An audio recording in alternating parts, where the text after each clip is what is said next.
gawa sa establishmento. Minulong sa kalalaki dahil pusil sa biktima sa makadaghang higayon. Na-recover sa kapulisan sa crime scene ang tulo ka mga basiyo sa bala o usa ka tinga sa gituhang kalibre sa 45 nga armas.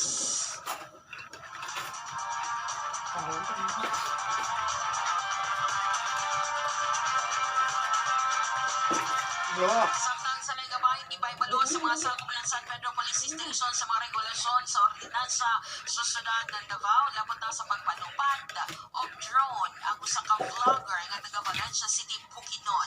Ginihuman nga ang drone iniga turn over sa kapulisan ng San Pedro diha nagpost sa social media kay mitugpa ang drone sa usa ka boarding house sa Palmas Hill Street, Barangay 34D, poblasyon sa maong syudad. Nasayran, kagikumpiska sa mga sakop ng San Pedro PNP ang drone niyang nasayran nga gipalupad nga walay permit. Sumala ni Police Major Marvin Hugos, ang hepe ng San Pedro PNP nga daling mihimo og pagsusi ang mga pulis ug i-custodiya ang maong drone nga usa ka DJI Sparklight type drone nga dunay 32 gigabytes sa SanDisk Ultra Micro SD memory card.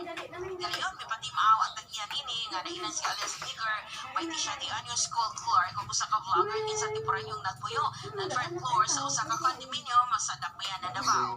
Depensa sa vlogger, wala siya nasayod nga bawal ang pagpalupad og drone sa syudad sa Davao, labi na og walay igong permit base sa Drone Regulation Ordinance sa Davao City. Magado magkonyot ng permito labi na ini sa syudad. Kay masuspitahan ka mo usa ka spy na kalaban. At ang oras mga sugid, paminaw doon na 21 minutos na kanabay sa alas 7. Dali kita sa balita sa nasyonal. Video ito na sa Ibin.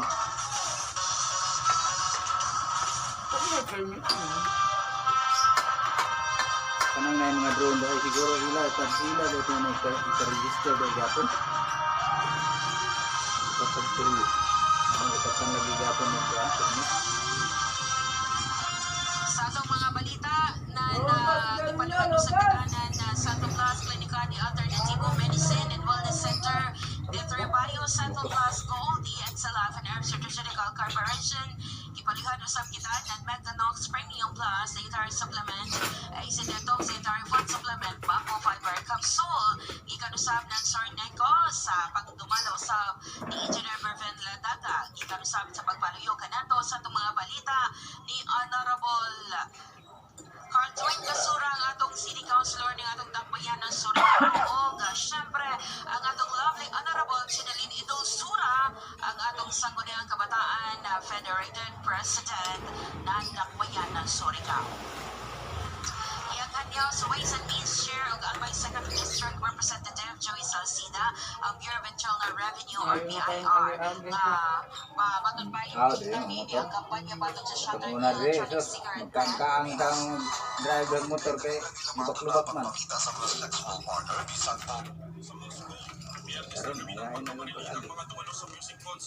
Barangay Taft, Surigao City, at abangan mismo sa I Love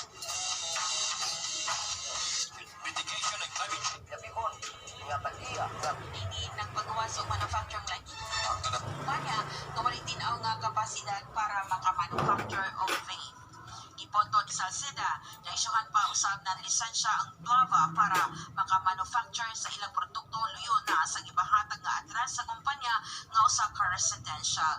Ingon usab ni Salcida nga ang padayon nga operation sa kumpanya sulod sa ila pipila ka bulan nga dili nakabutang og revenue officer on premise or ROOP usa kini collapse sa panig ng PIR.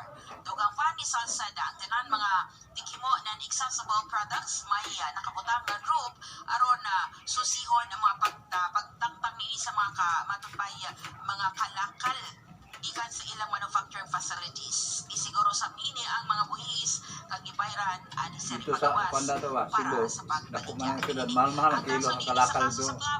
Wala din mapangalan ng BIR representative sa pagtungog ng Kamara kung kinsa na nakabutang ni ang sa pa na red flag na sa pagpapalit ng kalakal do. mga produkto sa Palitan plaba, lang ng tagpuan ng kilo. dili no sa qualified isip large taxpayer base sa gismiting dokumento City, ng so, Bureau of Yes, Internal baka na. Revenue. Ibawas mo doon ang transportation mo. Kailangan na nagsurusuri nila ng mga editor, mga maliit na mga aluminum, mga kabintaran ng kapan.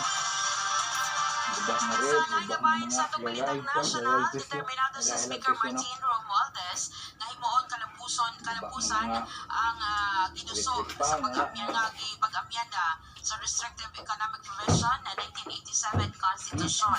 Imo ni Siguro sa Speaker Bukid ang nun yun. saad gawas na sa resulta ng survey lagi ka sa survey firm Surrender na nga mangitaw mga- nga country nga nagpakita og Yun din yan sila yung 54% PA. sa mga Filipino Mga- ang nagsuporta sa Mga pag-amyanda nitibo sa ba na economic mga charter. siguro Sumala nagsumbong man ni kasi Speaker dito Romualdez mga labi pa siya kapitbahay. nag-agad na mga ginawang leader maayo ang ng- tubag ng leader publiko ng- sa ilang mga kinahimo niini.